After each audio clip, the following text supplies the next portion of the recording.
Hello everyone, welcome back to our channel. Good morning, good afternoon, good evening. I greet you all according to your time and locations you'll be watching this video. Yes, my dear viewers, I am back again with another update. So guys, I have a video here I would like we all to watch. But before then, if you're meeting my channel for the very first time, you're highly welcome. Please kindly do well to like, share and subscribe. Leave your thought on the comment section. Let us know what you think about this video and I will see you towards the end. The streets of Niger's capital might be calm today, but there's plenty of anger under the surface. Many Nigerians are furious about what they describe as an act of war by regional bloc ECOWAS. We implore God morning and night to return war to those who wish us war. We want peace for our country every day. All Nigerians are aware of this and do nothing but implore for peace. Whatever ECOWAS does is its business. Ours is ours. ECOWAS should seek to unite, not wage war against us.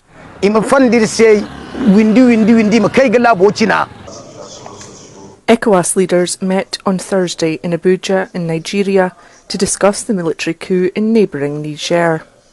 They approved an armed intervention in Niger, agreeing to deploy a standby military force. Ivory Coast President Alassane Ouattara has promised 850 troops. Les chefs d'État ont marqué un accord. This is an ECOWAS operation. It's not a Nigerian operation against Niger, or a Beni Nasser operation against Niger because these two countries are Niger's neighbors. At the same time, it's also not an Ivorian operation against our Nigerian brothers. But we are determined to reinstate President Bazoum in his role as democratically elected President of the Republic of Niger. Pour que nos soldats et nos officiers. But people in Niger are against any action by a regional force. We must call this intervention what it is, an aggression against our people. No ECOWAS text authorizes heads of state to decide to send troops into a member country for any reason whatsoever. This is an act of aggression, and we call on the legitimate authorities, the members of the CNSP, to consider it an act of war, an act of aggression, and to respond with force. As citizens, we made a commitment a few days ago to mobilize and do our part in the national defense strategy. We are going to keep up this pressure and maintain our presence around the key points of the town of Niamey. Because the center of power, the one they want to restore, is Niamey. And we are going to build up a human shield before we reach the defense and security forces.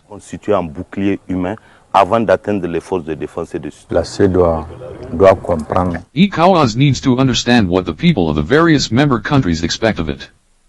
What is expected of ECOWAS is to attack the causes of coups d'état, not the consequences. The United States says it's concerned about the well-being of the deposed Nigerian president, with Secretary of State Antony Blinken backing ECOWAS.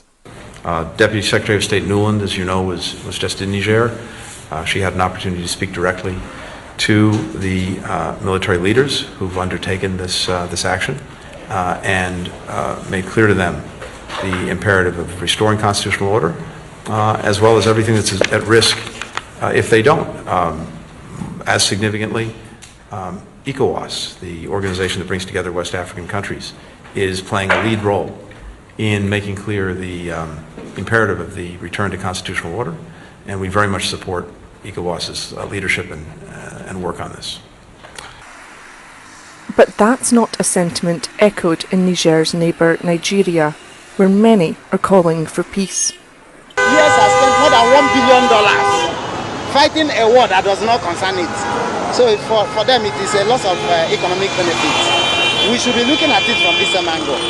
Nigeria should not waste its resources now going to fight in Niger. Rather, we should encourage them to employ diplomacy and solve their problem internally. It should be by dialogue. Let's come to the round table and talk. Because of the human resources there, we don't want anything to happen. Nigeria and Niger, we are brothers, and we share the same border. And there is interrelationship between Nigeria and Nigeria. And even apart from that, we are Africa, we are in the same continent. We should not be like others continents that did not see their brother as their brother. Nigerians are our brother, and we should be our brother's keeper. Before the coup, Niger was an important Western ally in the fight against insurgency, and it's a huge uranium producer. But with the country's new leaders seemingly defiant in the face of growing ultimatums, the future of the nation is uncertain, and the stakes couldn't be higher. Faith Orr, Arise News. Let's bring in Paul Ejime. He's a global affairs analyst and former war correspondent and peace and security governance communications consultant. Paul, good to see you and thanks for your time. Now, reports at tomorrow's meeting of West African Army Chief is to prepare a plan for military action in Niger. Is that a move for war, as some in Niger are suggesting? Consultant Paul, good to see you and thanks for you. So I think ECOWAS is sounding both using what you may call carrot and stick, in the sense that since the heads of state have given the chiefs of defense staff the marching orders, I think they have to follow up and then hold their meeting and get ready for war if it becomes necessary. I think that is what is there. But in reality, actually, mobilizing troops will take a couple of weeks. That is one. And then in this case, perhaps there will also be approval from the UN Security Council. So there's a lot. It is not just something you call troops and then they gather and then you begin to go on a war mission or an invasion. So that is why I think ECOWAS is taking it, trying to maintain what you call less speed, but trying not to become precipitate in the action, because it's a risky option. Everyone understands that. So given the diverse opinion and opposition that you are having to it, even Nigerian Senate, remember that the Senate will prefer a diplomatic solution. The ulama in Nigeria prepares a diplomatic solution.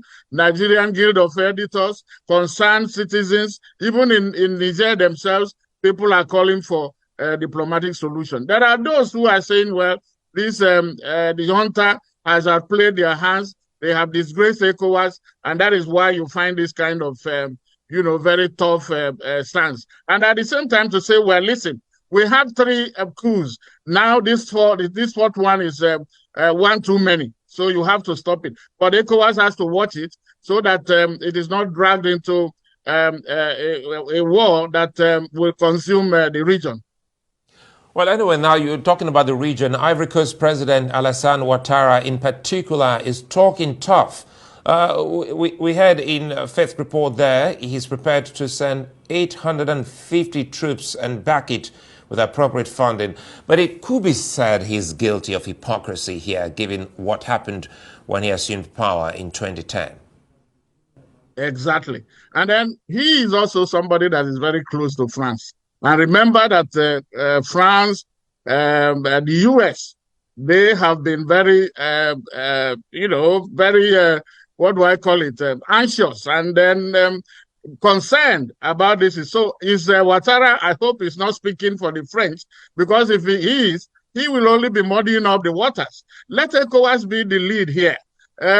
Like you said, his credentials are not that immaculate to be able to be pushing for what he's saying, because this is somebody who had tampered with the Constitution and then got a third term. And the third term syndrome is part of the problem that ECOWAS has, because after he did what he did in 2016 to get this third term in 2020, some other people tried it. Condé in Guinea, where there has been a coup, and then so many other people. Remember Senegal, a few weeks ago, there were killings before President Macky Sall rolled back on that. So some of these leaders are actually the problem that we have.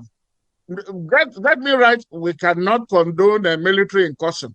But at the same time, there have been what you call constitutional coups. You have what you call ballot box coups. You have mismanagement. You have corruption, and then you have human rights violation. And on top of that, these politicians are not delivering what you call the dividends of democracy. Look at hardship everywhere. They cannot. Can you imagine Niger produces uranium, which a prized resources. But what happens? 80% of the population, to 26 million or so, they do not have a power supply. Meanwhile, France is using that uranium to power electricity supply for its own about 60% of its population. How can you reconcile that?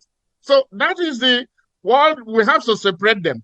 Of course, there might be some opportunistic move by some military adventurers like the coup leader, who is the head of presidential guard. Maybe he had a problem with his former post, and then they are trying to settle it. And then the former president, Isufu, is also there, everybody pulling strings. But ECOWAS cannot be drawn into this internal crisis and then make it, externalize it to the point of causing war. I think the region has had more than enough of instability and conflict. All right, okay, Paul, now you spoke about uranium and the region. This crisis has brought a renewed call to rid nations, mainly Francophone countries, of the remains of the colonial powers. Is this a diversion from the main issue? How important do you think this is? I think there's a convergence of issues. The anti-French sentiment is growing.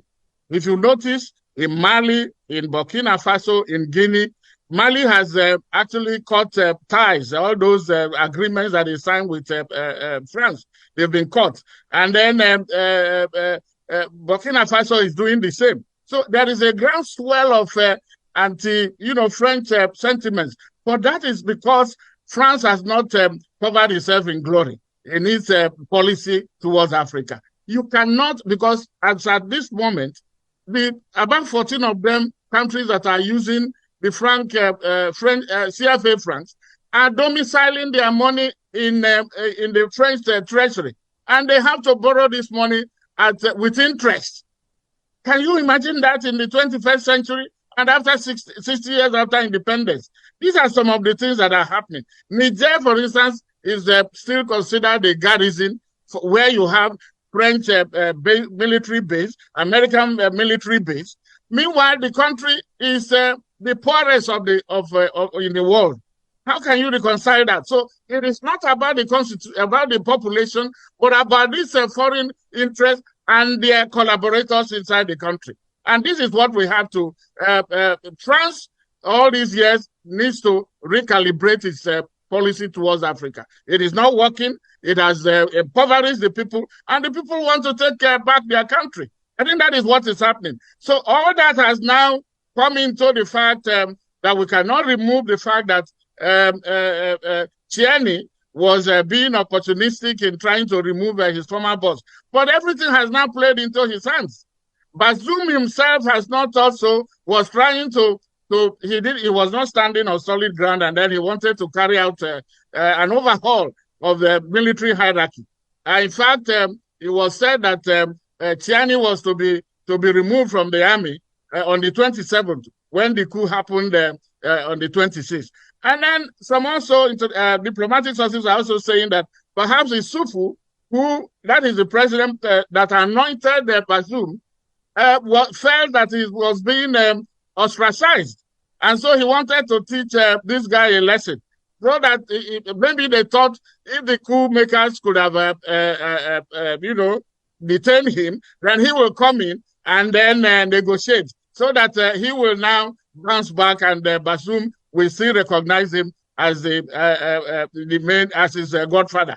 But all that these are the imponderables. These are the things that have come into the basket, and then you now bring the external forces, and then Nigeria, where that has a new president now, has not really stabilized himself, and the question of the way ECOWAS has handled it, that is not how they normally do it.